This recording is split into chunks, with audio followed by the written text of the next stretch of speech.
સમાચારમાં વાત હવે રાજકોટની કરીએ। ક્રાઇમ બ્રાન્ચે સિનિયર સિટીઝન વેપારીઓને ટાર્ગેટ બનાવી ચોરી કરતી ટોળકીનો પર્દાફાશ કર્યો। ભાવનગરના ગારિયાધારનું વિકી શેખલિયા પોતાના 2 સગીર સાગરીતો સાથે સૌરાષ્ટ્રના વિવિધ શહેરોમાં જઈ વૃદ્ધ વેપારીઓને વાતોમાં વ્યસ્ત રાખી ગલ્લામાંથી રોકડ રકમની ચોરી કરી ફરાર થઈ જતો।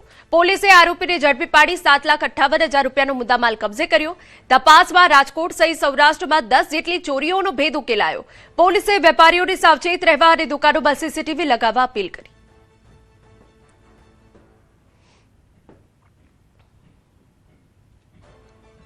ટોળકીને પકડી પાડવામાં આવેલ છે। જે ટોળકી સિનિયર સિટીઝન જે દુકાનો ઉપર બેસતા હોય છે તેના પાસે જાય છે અને કોઈ ચીજ વસ્તુ લેવાના બહાને એમને દુકાનના અંદર મોકલે અને પછી એમની નજર ચૂકવીને ગલ્લામાંથી પૈસા કાઢી લે છે। આ ટોળકીના 3 સભ્યો રાજકોટ શહેર ક્રાઇમ બ્રાન્ચ દ્વારા અટક કરવામાં આવેલ છે, જેમાં મુખ્ય આરોપી વિકીભાઈ વેલજીભાઈ શેખલિયા જે ગારિયાધાર ભાવનગરના રહેવાસી છે, એમની સાથે 2 સગીર વયના જે બાળ કિશોર છે એમને પણ ધરપકડ કરવામાં આવેલ છે। સમાચારમાં વાત હવે અમદાવાદની કરીએ। ફતેવાડી વિસ્તારમાં વેપારીના ઘરમાંથી ટુકડે ટુકડે દાગીના અને રોકડની ચોરી કરનાર 2 ઘરઘાટી મહિલાઓને ક્રાઇમ બ્રાન્ચે ઝડપી પાડી। વેપારીએ બેડરૂમમાં લગાવેલા સીસીટીવી કેમેરામાં મહિલાઓ ચોરી કરતી ઝડપાતા સમગ્ર મામલો બહાર આવ્યો। પોલીસે બંને આરોપી મહિલાઓ પાસેથી રોકડ અને સોનાના દાગીના સહિત 2.53 લાખનો મુદ્દામાલ કબજે કર્યો। પ્રાથમિક તપાસમાં આર્થિક જરૂરિયાતના કારણે ચોરી કરાઈ હોવાનું સામે આવ્યું। હાલ પોલીસે વધુ તપાસ હાથ ધરી।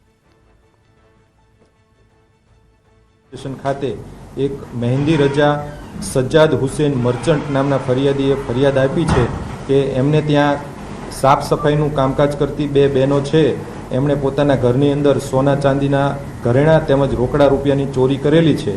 જે બાબતની કાલ તારીખ 7ના રોજ ફરિયાદ દાખલ થયેલી અને અમારી ટીમ દ્વારા આ બંને બહેનો જે છે આરોપી એમની ધરપકડ કરવામાં આવી છે। કુલ 2,53,500નો મુદ્દામાલ કબજે કરવામાં આવ્યો છે। પંચમહાલની વેજલપુર પોલીસે હુમલાખોરોને ભણાવ્યો કાયદાનો પાઠ। હુમલાના 7 આરોપીને સાથે રાખી ઘટનાનું રિકન્સ્ટ્રક્શન કરાયું। કાલોલ તાલુકાના ઘુસર ગામે ગોમા નદીના પટમાં ખાણ ખનીજ વિભાગની ટીમ પર હુમલો કર્યો હતો। ગેરકાયદે ખનન રોકવા ગયેલી ટીમ પર આરોપીઓએ હુમલો કર્યો હતો, જેને લઈ પોલીસે કાર્યવાહી કરી। હુમલાની પદ્ધતિ અને વપરાયેલા સાધનો અંગે ઝીણવટભરી તપાસ કરી મહત્વના પુરાવા એકત્ર કરાયા। વધુમાં તંત્રએ ઝડપાયેલા આરોપીઓની ગેરકાયદેસર મિલકતોની તપાસ શરૂ કરી છે અને તેને વહીવટી પ્રક્રિયા હેઠળ દૂર કરવાની કડક તૈયારીઓ હાથ ધરી છે।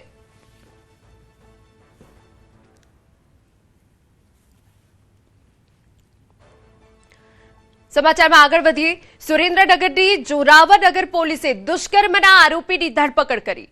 યુવતી પર બળજબરીપૂર્વક દુષ્કર્મ આચરી જાનથી મારી નાખવાની ધમકી આપતો આરોપી હર્ષવર્ધનસિંહ ઉર્ફે રાવણ ચૌહાણે ચોકલેટના ડબ્બાના ઓર્ડરના બહાને યુવતી સાથે ઓળખાણ વધારી મિત્રતા કરી। ત્યારબાદ યુવતીને ફરવા લઈ જવાના બહાને ખમીસાણા રોડ પર કેનાલ પાસે કારમાં લઈ જઈ તેના પરિવારને જાનથી મારી નાખવાની ધમકી આપી દુષ્કર્મ કર્યું। આ મામલે ભોગ બનનાર યુવતીએ ફરિયાદ નોંધાવતા પોલીસે ત્વરિત કાર્યવાહી કરી આરોપીની ધરપકડ કરી કાયદેસરની કાર્યવાહી હાથ ધરી।